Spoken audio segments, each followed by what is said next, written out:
Hello. This is Everything's Political, and I'm your host, Junius Williams.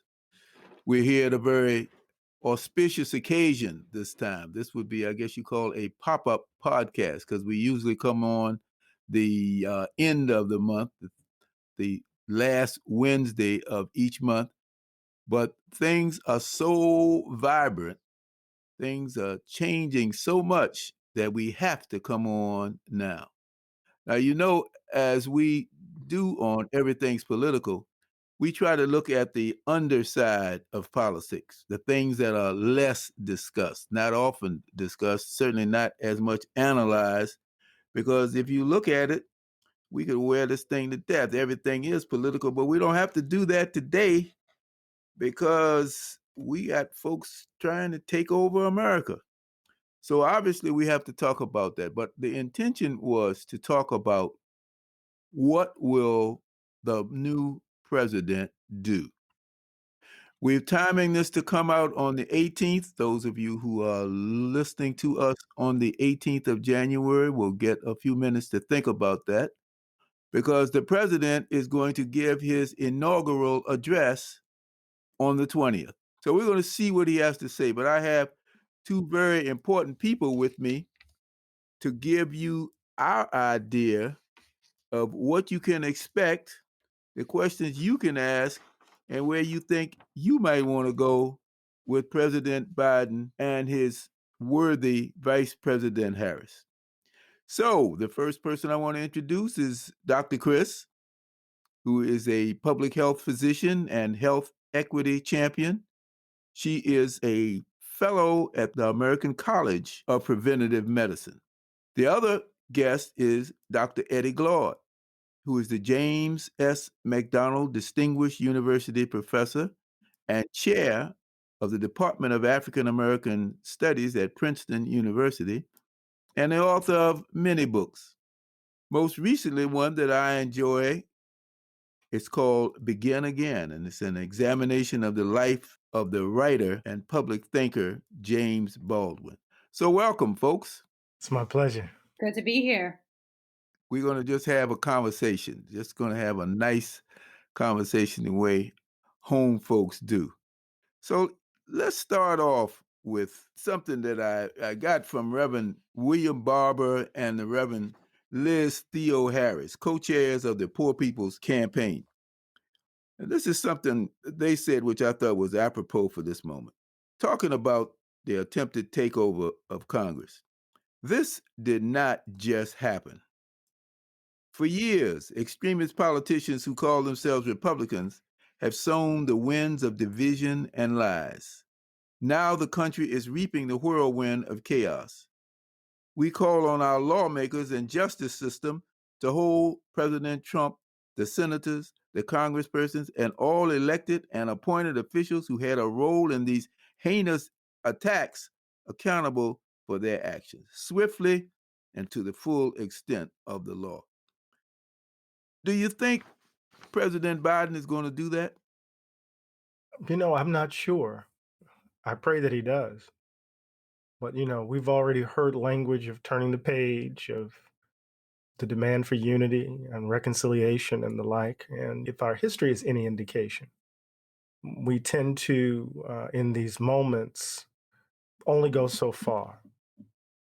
We take it only so far, So, I keep telling people if it wasn't for President Lincoln's assassination, the South would have been reintegrated into the Union with basically hardly any penalty. They would just have to declare a sense of loyalty. Radical Reconstruction wouldn't have happened if he wasn't murdered.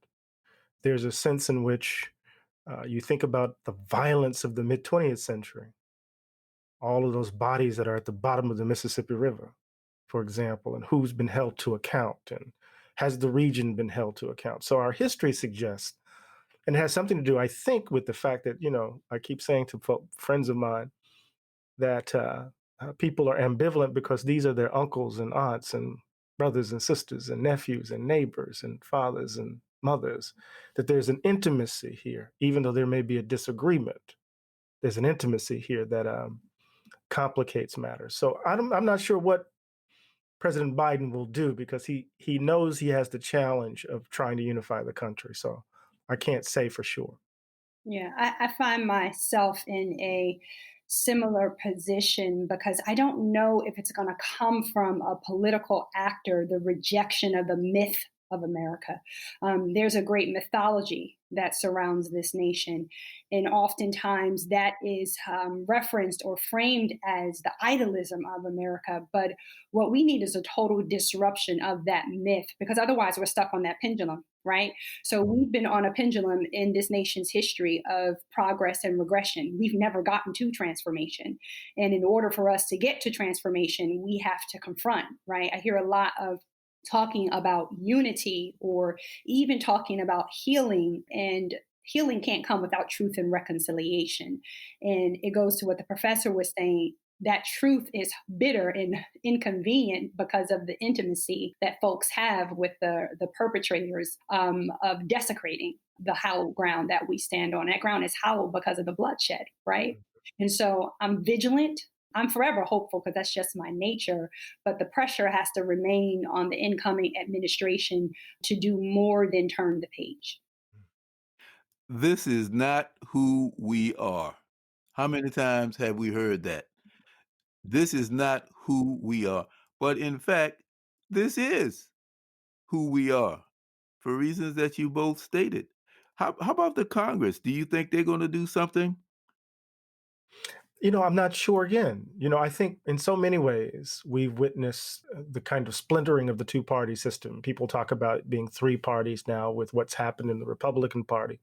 But there's a kind of fracture within the Democratic Party as well, when we think about quote unquote its left wing, the progressive wing of the party. And so there are elements within the Congress who want to hold those congresspersons who challenged the election based upon lies, who in some ways incited the mob, these insurrectionists. They want to hold them as being participants in these acts of sedition. And then there are others who are already clamoring, and we hear it from that other information stream, Fox News. They're clamoring that if the country proceeds to prosecute those who engaged in these acts, if they exhibit an effort to hold these congresspersons accountable, they're going to deepen the animus, right? And what we need is to turn the temperature down. This is their argument. And so, given the way in which our politics have taken shape over the last few years, Doc, I don't put anything past these folk. To be honest with you, I know that's a bit pessimistic, but I come out of a blues tradition. Who knows? What I would add to that is privilege affords you, and I just had this conversation yesterday, talking about whether or not there should be a response to this across all sectors. Privilege affords you silence. Privilege affords you to be complicit, and privilege affords you ambivalence. And so many of our elected officials operate from privilege, right? And showing them that privilege, my people, Black and Brown people, historically excluded people, we can't afford privilege and we can't afford to protect the status quo. And so, again, I'm hopeful, but I'm not convinced. I need to be convinced that action will be taken because it's not so much around time. I hear people mentioning, well, if the House votes to impeach, will the Senate take up a trial? Do we have time to do that before the incoming administration? We need to suspend this false notion of time because there has to be consequence. And that consequence can't be compartmentalized into these next, what are we at, 10 days or so? And so vigilant, but not convinced. And we must keep up the pressure. Power concedes nothing without a demand, even power vested in supposedly a more left or progressive interpretation. But how can President Biden expect to get anything done unless we do something about lawlessness? I mean, accountability. How can he expect to go? I mean, I look at this thing like the night of broken glass. Remember that crystal knock? Mm, Mm. And, that was the first night of the large scale assault on the Jewish presence in Germany at that point. And from there, it went on down. I mean, Hitler became stronger after that because everybody said, well, we can't do this, we can't do that. If the president wants to be able to do anything, especially in this first 100 days, he is going to be able only if he faces the fact that there is a full-scale assault on America, the one that he thought he was buying into when he got elected. I agree, and I think even Governor Schwarzenegger, he spoke about this, right? He made that comparison of the night of broken glass and how this insurrection was comparable to that night of broken glass. And if you hear him speak that narrative, right? If you hear him retell that story, he talks about the weight and the burden of silence, and how that in inaction, let's broaden that, not just silence, but inaction, and how that was swallowing fire in and of itself, and how that damage was then inflicted upon the perpetrators of silence. And so our nation can never heal if we only remain in silence. So if, President-elect Biden doesn't come in with the resolve to do what's uncomfortable and even at times what's inconvenient, this nation can't get to a point of healing, because once again, you can't get to healing without going through truth and reconciliation. You might get to progress, and you might get to progress defined from the perspective of protecting the status quo, but you won't get to transformation. So it's about, what America do we want America to be? Absolutely. The scale of the problems that he faces, right, requires in some ways a response at scale. Right. So the country's broken. Hmm. Hmm. I mean, we're clear about that, right? I mean, he's going to enter office with over 400,000 dead. Clearly, he's going to enter office where distrust is at its all-time high. Where with a polity that is divided and at each other's throats, he's going to enter office at a moment when the economy is in tatters. Enter office in a moment when there's a deep racial reckoning that's a part of a broader moral reckoning in the country. So he cannot come in cautious. The Biden-Harris administration must have a moral and political vision that's comparable to the scale of problems we face. But if you're facing systemic shutdown and you're tinkering with toes, something's wrong. Something's wrong. You can't come in tinkering with toes and there's a systemic shutdown. So I think it's important for him to understand that these forces that attack the Capitol are forces that are clear, that they believe this country only belongs to white people. That what's at the heart of it is that Black voters, brown voters, young voters, women, minority voters made their voices known, and these folk don't like it because to them only white voters matter. And so to the extent that's true, moving forward, he's going to have to address that. We're going to have to uproot that finally if we're going to move forward substantively, and if we're going to address the scale of the problems we face as a nation, it seems to me. This is a few words from David Brooks, writing as a columnist in the New York Times. And the title of his article is, "We Just Saw How Minds Aren't Changed." This is before the takeover. Let me read a little bit here. "We just ended the year that broke the truth. It was one year when millions of Americans, and not just your political opponents, seemed impervious to evidence, willing to believe the most outlandish things if it suited their biases, and eager to develop furtive animosities based on crude stereotypes. Worse, it was a year that called into question the very processes by which our society supposedly makes progress. So many of our hopes are based on the idea that the key to change is education. We can teach each other to be more informed and make better decisions. We can study social injustices and change our behavior to fight them.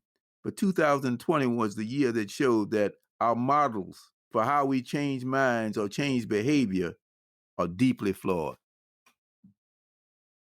I think he hit the nail on the head. Yeah, I would agree in many ways, because as you were reading that, what immediately came to mind for me is when you have been so long drunk off of the wine of mythology, when you have been so long fat off of false idealism, truth is incompatible with your palate. So we swayed so far from the principles of truth, the principles of evidence. And I can say that as a public health physician, right?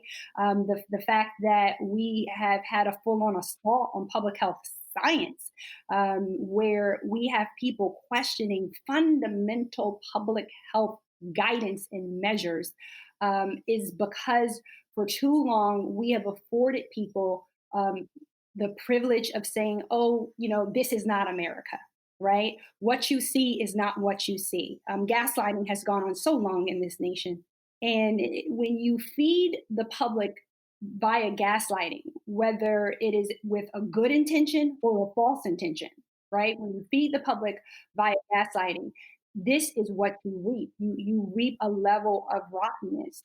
If I could borrow from the professor, you're going to need a little bit more than a scalpel, right? You're going to have some amputation. Mm. um, Mm. and I don't know if we could salvage the limb. And it's about, we need to go into building something new, something different. And so in that sense, yeah, I do agree with what he said, but I want to push. I want to push the dialogue further. I really want us to challenge the very notion of which our systems are built upon, because those notions were never inclusive to begin with. So let's stay with health there for a while. You had a very nice analogy, and we're in deep trouble, better than we do. That something audacious has to happen to take care of this COVID thing. Let's say this. We know the president is conscious of that.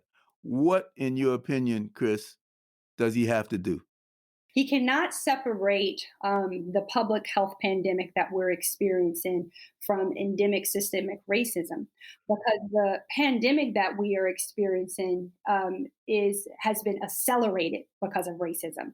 I just had a talk on this yesterday with some colleagues, and I was talking about the collision of two pandemics, right? Just to play on that word, and to say there is a fast pandemic and a slow pandemic. This fast pandemic is this novel coronavirus, which has ripped through the globe in a little bit over a year, and it has left a staggering toll of death, mortality, morbidity, and economic devastation, and an upending of our social fabric, right?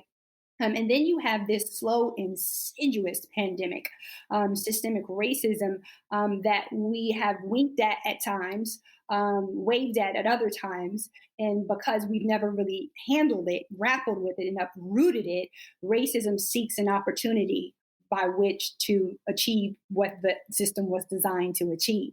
And so that's why you have, of the 370,000 plus Americans who have died, that's why you have a disproportionate burden on Black and Brown lives. That needs to be at the center of every conversation. If I ever talk about coronavirus, I'm going to tell you that Indigenous Americans and Black Americans, that their mortality exceeds 1 in 750. I'm going to talk about what's happening to Latinos, and I'm going to talk about how case rate, how hospitalization rates, how mortality is all disproportionately borne on the backs of Black and Brown folks.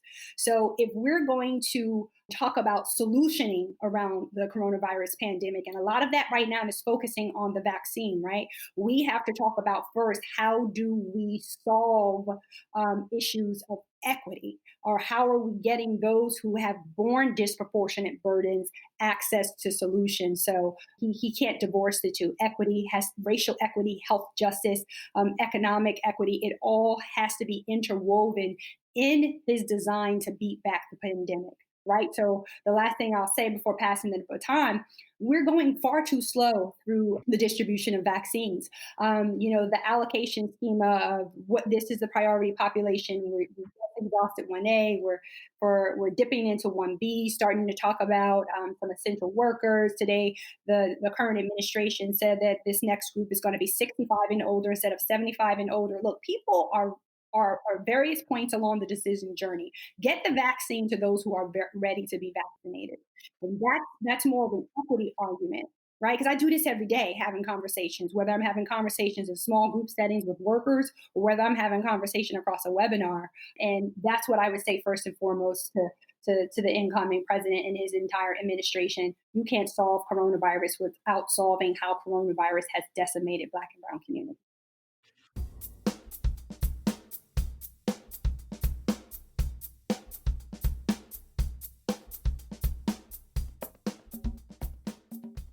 Dr. Barbara Ransby echoes what you're saying on another level. She says Biden talks a lot about the middle class and then segues to middle of the road solutions to grave economic realities. Here's an example. More than 20 million jobs were lost because of COVID-19. Many will not come back without some kind of government intervention.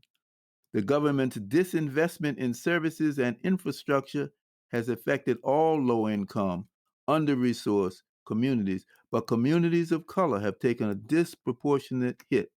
That hit occurred before COVID-19 and has been exacerbated by that. Dr. Eddie?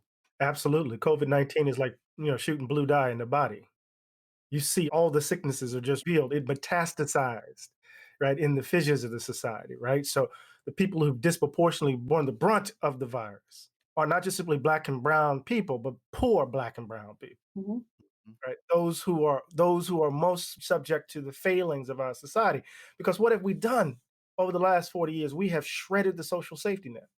So what has been revealed is not, and I agree with Dr. Chris wholeheartedly, the deep, racial inequities built into our healthcare system, but it also has revealed, in addition to that, how broken the healthcare system is in this society. The U.S. is spending more money in response to COVID-19 than any of the industrialized countries in the world. Why? Because we don't have a damn social safety net. So we didn't have in place the very things to protect Americans. And we have to ask ourselves what are the reasons why we've seen an erosion of the social safety net that came out of the Great Society, that came out of the New Deal? It had everything to do with it being perceived as disproportionately benefiting Black and brown people, right? Being a result of the redistribution of resources from those folk who work hard and earn what they have to those folk who are lazy and who just want to have a handout. We know what we've experienced over the last 40 years is a wholesale attack on any notion of the public good.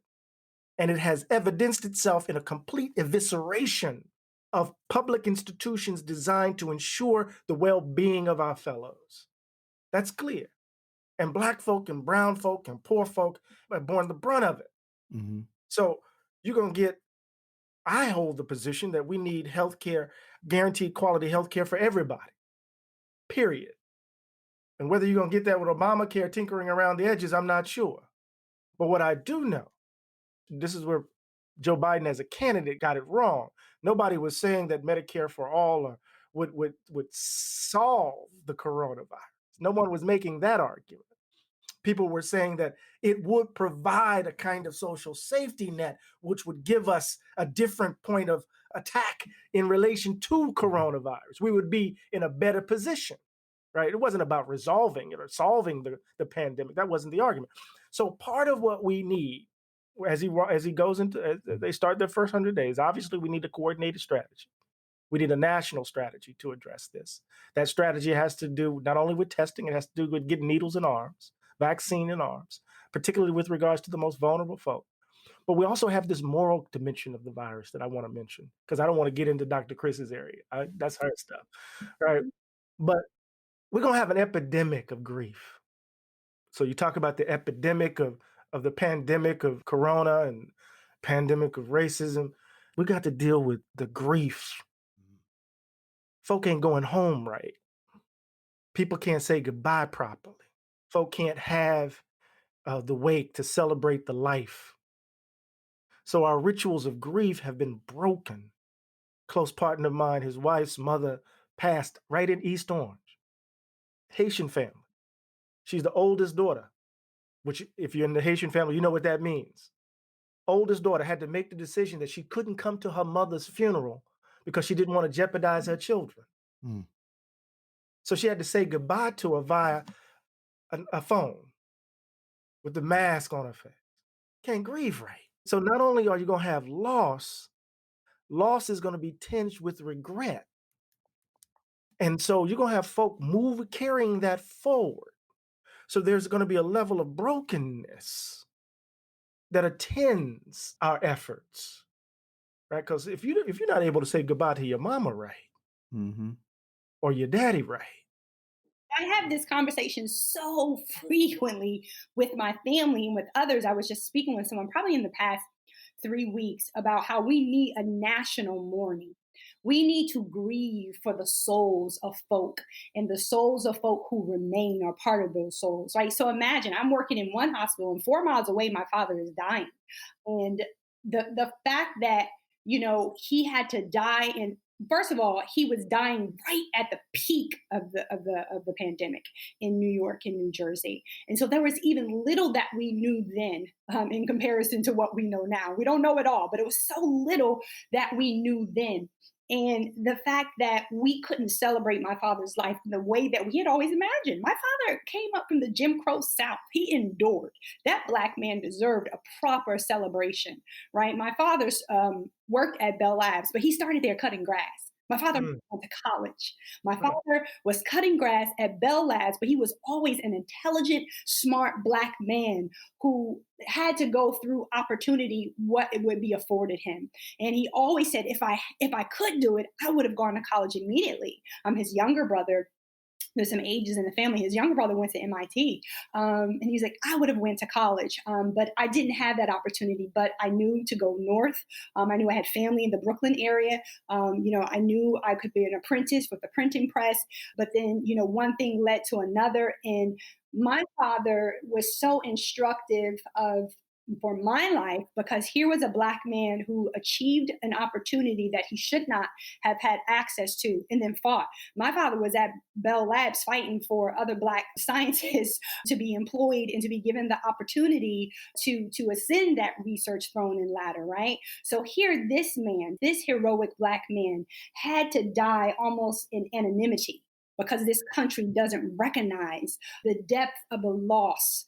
We have a current administration, I don't believe that has ever even flown the flag at half staff to say these are the souls of folks who have gone on. And we have to deal with that. And it says something about the value we place on life, the value we place on Black life, on brown life, on poor life. It's so intertwined with a sense of class.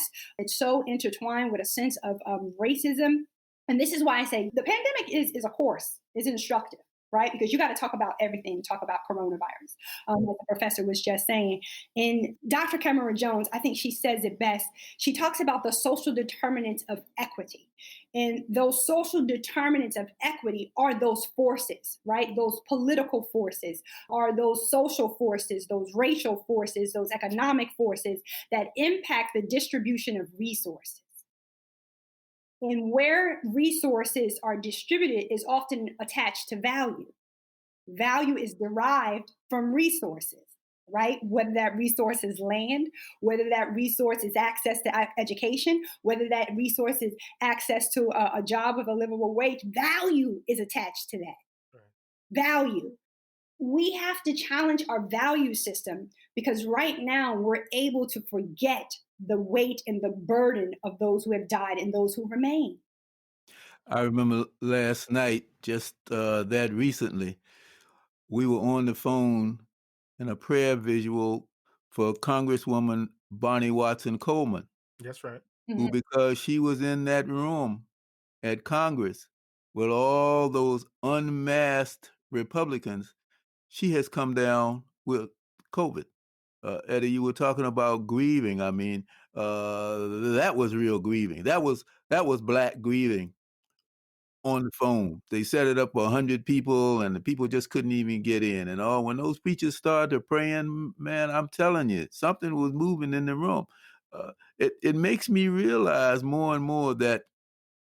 And let me just ask you in terms of a question, as it pertains to our new president.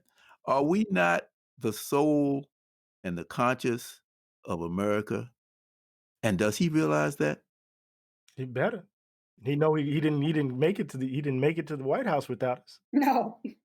He knows that. He said it explicitly.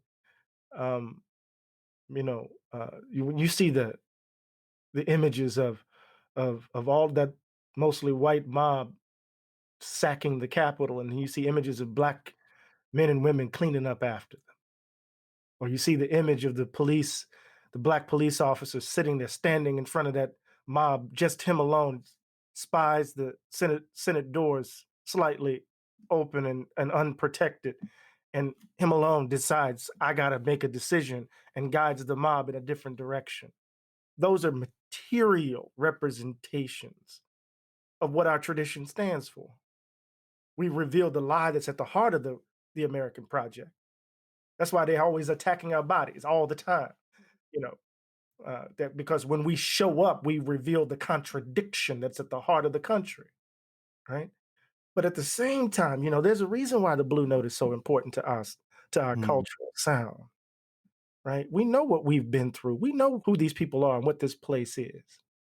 But, over the last 40 years, just to connect the arguments, there has been not only an evisceration of the public good, there's been a transformation of us, an attempt to transform us from human beings in community with others to self-interested persons only in pursuit of your own aims and ends, in competition and rivalry with others.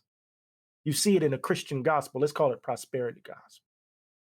You even see it in the way they expect you to grieve, that your grief is yours and yours alone. We don't share it with you. It's yours in the privacy of your. So with this level of death and carnage, it transformed the nation. That's what the Civil War was all about. When you see the photos, I don't mean that the Civil War itself was about this, but when you look at all of the photo footage of the death of the Civil War, those images transformed the nation. They became the backdrop, right, for reimagining, for the second founding. We don't even see our dead, except for through the spectacle of makeshift morgues, right? So we are the soul, you're right. So what President-elect Biden and Vice President-elect Harris will have to do, we talked about the scale of the problem. We can talk about it at the level of COVID-19. We can talk about it at the level of the economy. We could talk about it at the level of racial reckoning and police reform and all that. But there's a human dimension to this, that many of us will enter this January 20th broken, lonely, bearing the burden of grief. What does it mean to imagine ourselves being together under those conditions? Oh, I got a tradition that can give you some resources. I got a sound that can help you with some resources to imagine how to get through that darkness. Amen. And that's called the blues. Go ahead, Dr. Chris. Once you finish your thought there, let's go over into the economic to see what he has to do in these first 100 days. No, I was just gonna add to that the power of narrative. I've spoken a lot about doing this public health advocacy. I've had people question me, what are my motives? I've had people question, oh, is she out for self? Because I recognize the importance of narrative. And when I say the importance of narrative, I'm talking about the collective narrative. And the professor was talking about detachment. He was talking about isolation. He was talking about individualism. What I regretted about the pandemic was the language of social distancing, because it undermined social connectedness. Now, that's something we know in our community as Black folk. We know we have to remain connected if we're going to remain alive, right? Like history has taught us that. And the need for understanding how connections can be thickened, and those connections being multi-layered, those connections being spiritual, those connections being emotional, those connections being social. They don't only have to be physical, but if you don't see someone as human and you see them as other, it's difficult to fathom your level of connectivity, right? And so hear me on this. It's the othering in our society through our systems other groups and populations. It is the othering in society, and it's also what we see happening is the othering of grief, as if this is an American story. And that's why we have to change the narrative, and we have to force our issues to be American issues, right? Black folks' issues to be at the center of the dialogue, Black stories to be at the center of the dialogue, Black and brown lived experiences, poor lived experiences, gay lived experiences, the diaspora, the diversity. It has to be at the center of the dialogue, because if it's not at the center of the dialogue, then there is an intentionality around policy action or policy implementation. So I just resonate on that sense of connection. And what can we do? What can political actors do to enforce a sense of we're stuck in American exceptionalism? We need to learn American collectivism. Mm. And this pandemic has taught us this. If I could just go back to Dr. Cameron Jones, I love her definition of racism. She defines racism as a system whereby one group of people are advantaged based on phenotype and the social construct of race. Another group of people are disadvantaged both based on the phenotype and social construct of race, but by which the strength of society is sapped as a whole. We don't measure the cost of racism. We don't measure the cost in total societal cost. We don't measure the cost of grief. We don't measure the cost of economic disenfranchisement of certain communities, because we don't measure the total societal cost. And a part of the narrative, this is what the president-elect can do, is to change that into weave my story about my father losing his life, about my sister, a breast cancer survivor, being a long hauler, Kim Maria Walker, about my cousin, an essential worker, a postal worker right here in Newark, New Jersey, dying and losing his life to coronavirus. I've lost 3 family members to coronavirus, 4 actually impacted. That needs to be the American story. It is when we can grieve over the most vulnerable, the most disenfranchised, the most excluded, that we create policies with those people in mind, because we've humanized them.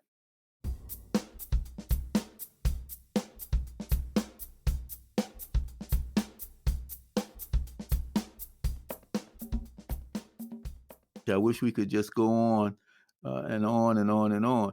But let's talk about economic relief, emergency economic relief. First 100 days. What's Joe Biden got to do? What do you expect him to talk about on the 20th? I'm not sure. I know they're going to increase the amount of COVID relief, so they're going to go past the $2,000, right? So some people have received their $600. Another $1,400 will make its way. That's not sufficient.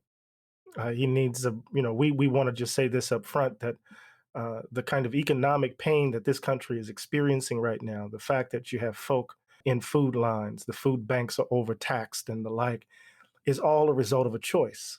We've chosen this misery.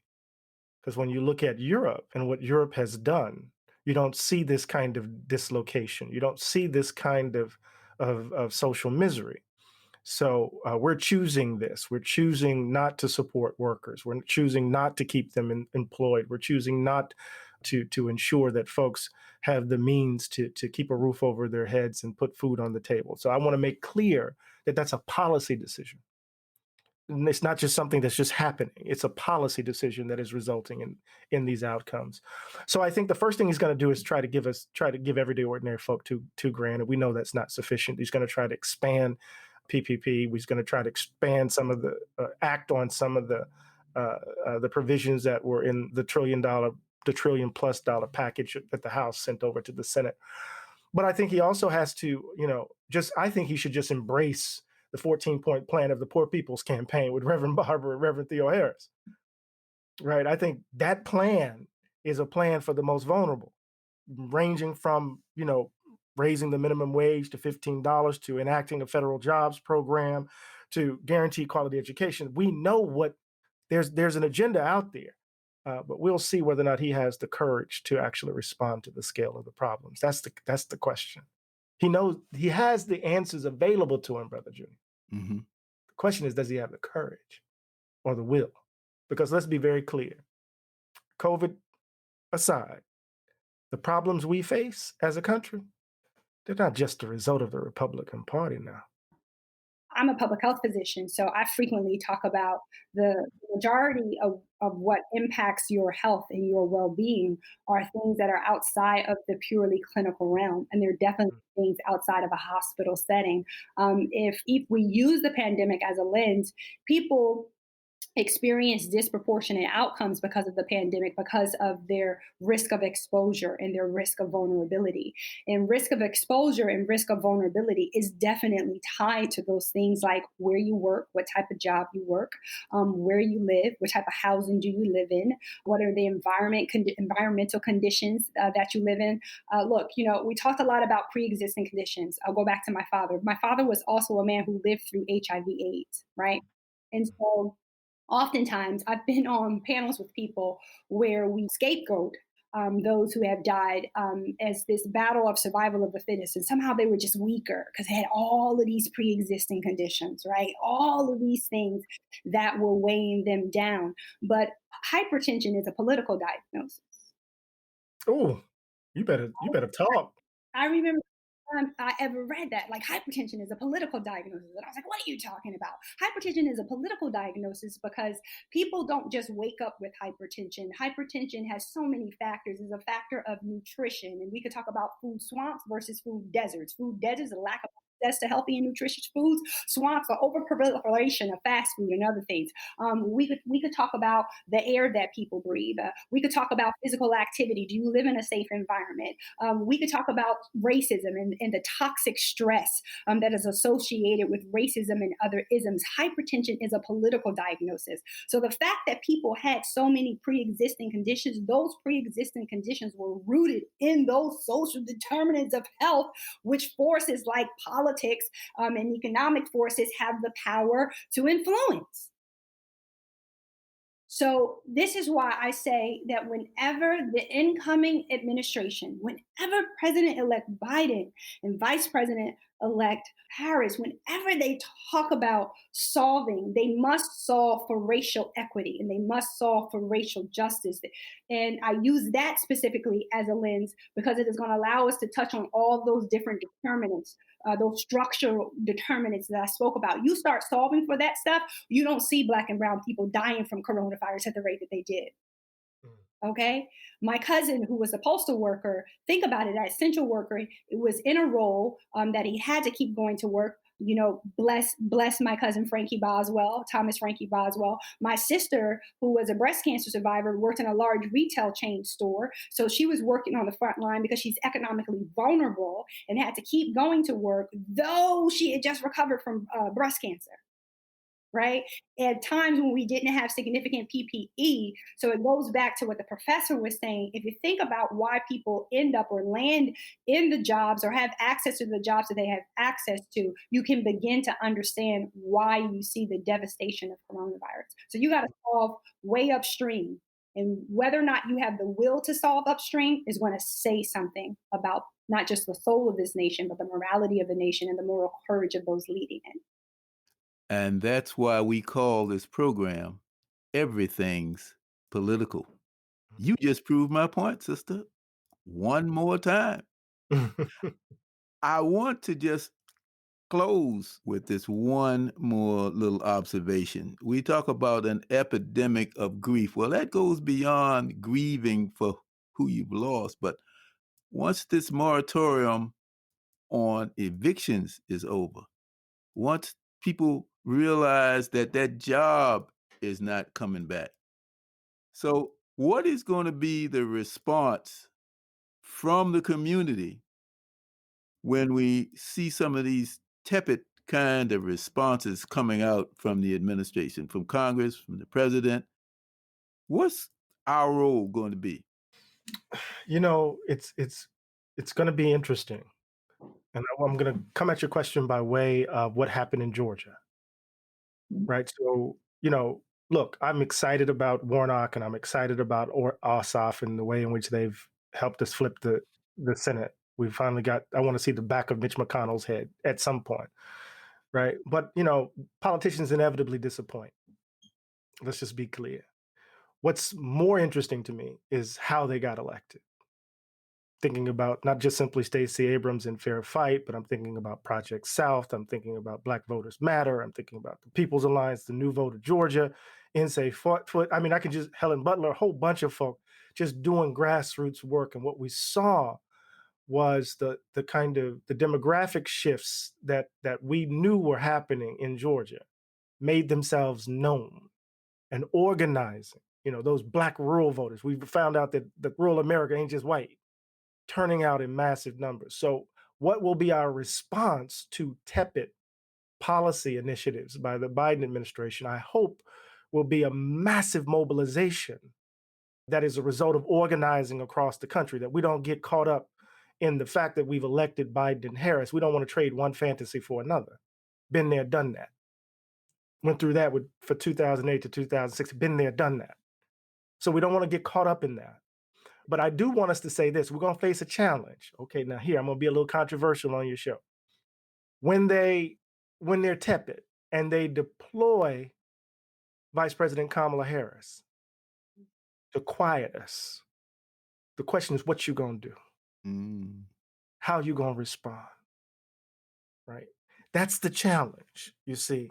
So we're going to see how representation across the Biden administration will be deployed in order to kind of keep us in line, to discipline us, right? But we need to understand that the election of Biden and Harris was a means to an end.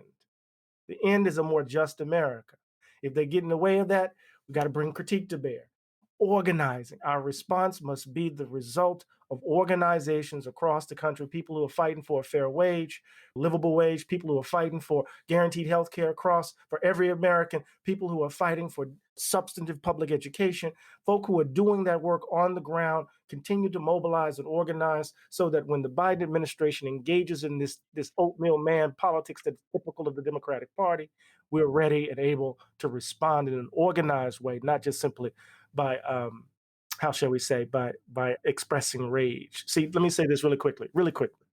I'm tired of us responding to the police killing one of us and then demanding for reform. I don't want to wait for them to mess up and kill one of us for us to then get in the streets. We need to be organizing like we are. Defund the police didn't just emerge out of nowhere. It came out of grassroots organizing. So we need to be organizing now to push the Biden-Harris administration to do right, not just simply by us, but do right by an idea of a more just America. That's my response. I was going to add to that. I hope we have resurrected the Fannie Lou Hamer in each of us as a community. You know that I'm sick and tired, and my sick and tired means I'm going to act, and my sick and tired of this means that the pressure is going to remain. We have to have pressure, because I'm going to go back to what I said in the beginning. Otherwise, we'll be stuck on the pendulum of progress, and progress is easily fed by symbolism. And so if we are to arrive at transformation and to become a just America, we got to stay with our hands dirty. And you stay with your hands dirty by staying in the streets. And what I mean by staying in the streets, you stay organizing. You stay organizing around policy. You stay organizing around votes. You don't wait for an election to register voters. You do what they did in Georgia was successful because they were doing that for some time. They had put in the work consistently, right? And so what I'm hopeful is that you see an awakening of this beautiful coalition, this diverse coalition of folks who are sick and tired and fed up of the status quo and are ready and able to demand and place pressure on power. Right? Because again, I'll say the same thing, power concedes nothing without a demand. So we just can't be drunk off of the symbolism in power. We have to be hungry and only be satiated by the results, by the impact of power, and recognize our own power. So we can't go back into our shells. We can't afford that, because if we do go back into our shells, all that we have to look forward to is the pendulum. And the pendulum will swing forward, but oh, that pendulum will swing back again. I want to break the pendulum. Hello. Whoa. Yes. Yes. I am so happy that Dr. Eddie and Dr. Chris are here with me today. If you look at CNN, if you look at MSNBC, you're going to see these folks. I ain't playing. I got some star power in here today.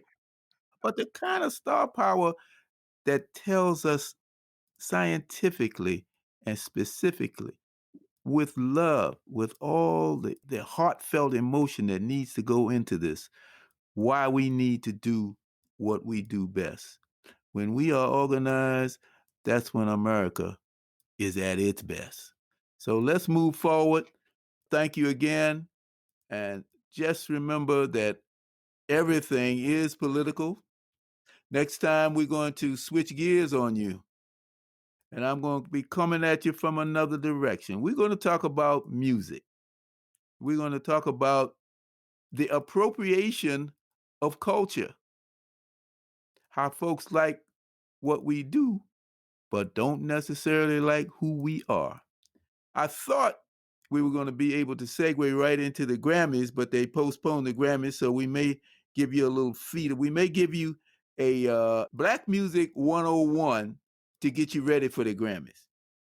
That's what I think we're going to do. We're going to have some folks in here to talk about what they think to expect from the Grammys. And then we're going to look at what they actually did. So please stay tuned. Thank you both again. And as I often like to say, when you don't see me, a Black man's work is never done. Bye-bye.